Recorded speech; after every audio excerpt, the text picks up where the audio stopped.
Stipe, danas ćemo da radimo unboxing jednog hard diska. Dakle, točan model je, dosta je dugačko ime, napisat ću tu kako se zove.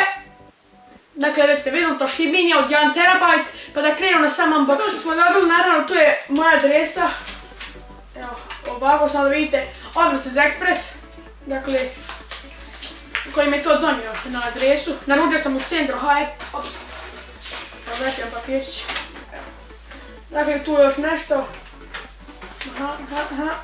Da vidite, tu je cijena, račun i to sve. Dakle, cijena mu je oko 50 €, o tome ćemo detaljno. Dakle, kad smo izvadili hard disk iz ove vrećice, tu je sam hard disk, dakle, kao što vidite, radi se o SATA 3 modelu, dakle 6 GB po sekundi. Buffer mu je 32 MB. I još što moramo reći da je zanimljivo, dakle, terabajt je jedan. To još možemo da kažemo 3,5 inča, naravno. Oni 2,5 inča su za laptope većinu, mada mogu i računalo. Još malo da vidite kako izgleda. Mislim, ne znam što još da kažemo. Imate još dosta nekih podataka, dakle evo ga tu sam naziv DT01ACA100. I mislim da ga mogu sada staviti u kućište. Dakle evo ga, tu je sam moj PC, odnosno samo moje tu kućište, te je tu hard disk koji će doći unutar računala. Sad ćemo da izvidam ove side panele, dakle u prošlom videu sam rekao front panele, dakle zbunio sam se, bilo je kasno kad sam postavio te trake.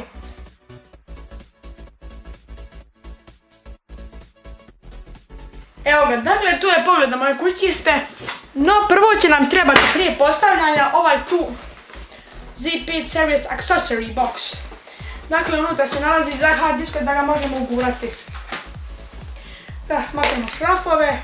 Sad ću vam pokazati svoj stari hard disk. Da izvadimo. Op. Dakle, to je sve na princip ovako. Op, evo tu je Western Digital SATA 2 hard disk. Samo malo da ih usporedimo. Dakle, vidite sve kako izgleda. Ovo sa strane se skine. Dakle, skine se i onda se recimo stavi, samo ga ugurate. Dakle, sada ćemo za ovaj također uzeti svi.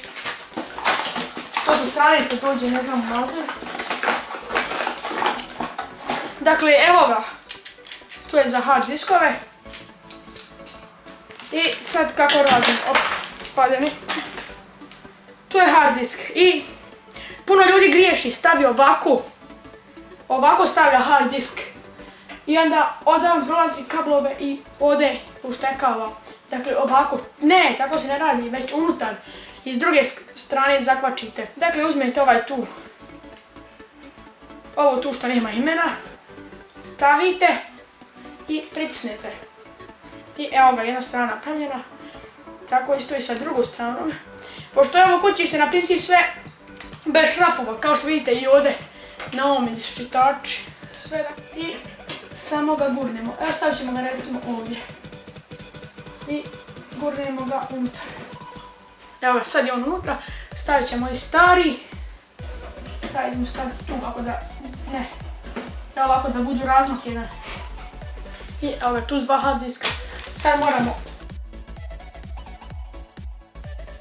I evo ga, ovo je SATA 2 priključak. I on mora ići u sami tren.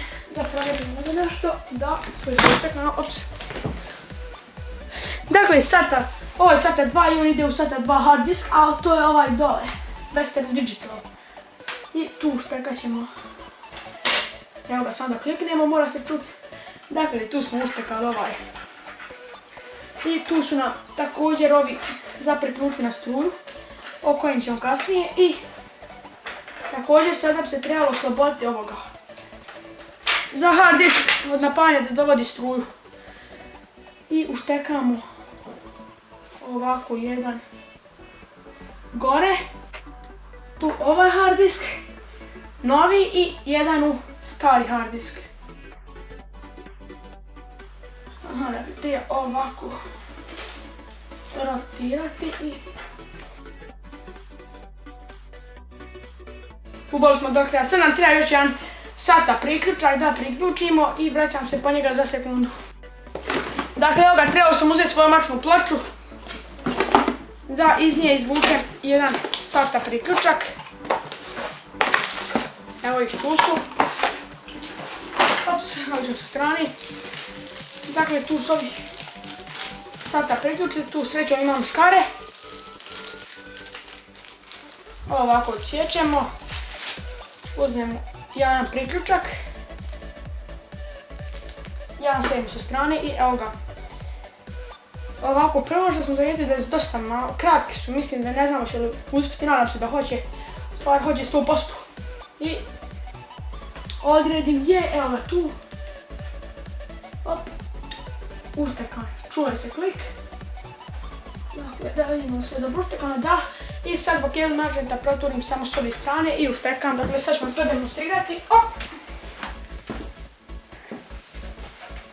Evo ga. Dakle, tu su na ovi SATA priključci, ovaj bijeli je SATA 3.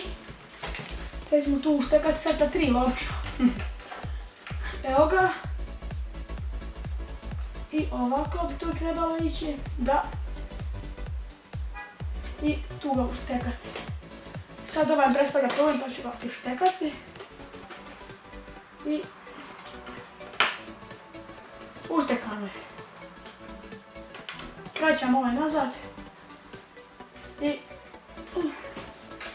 mislim da bi to bilo to za ovaj video.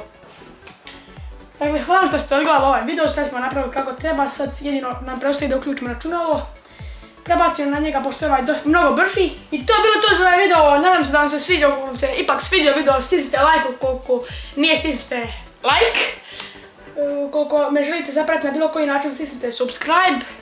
Lajkajte Facebook stranicu, pridružite se mojoj posadi i pozdrav!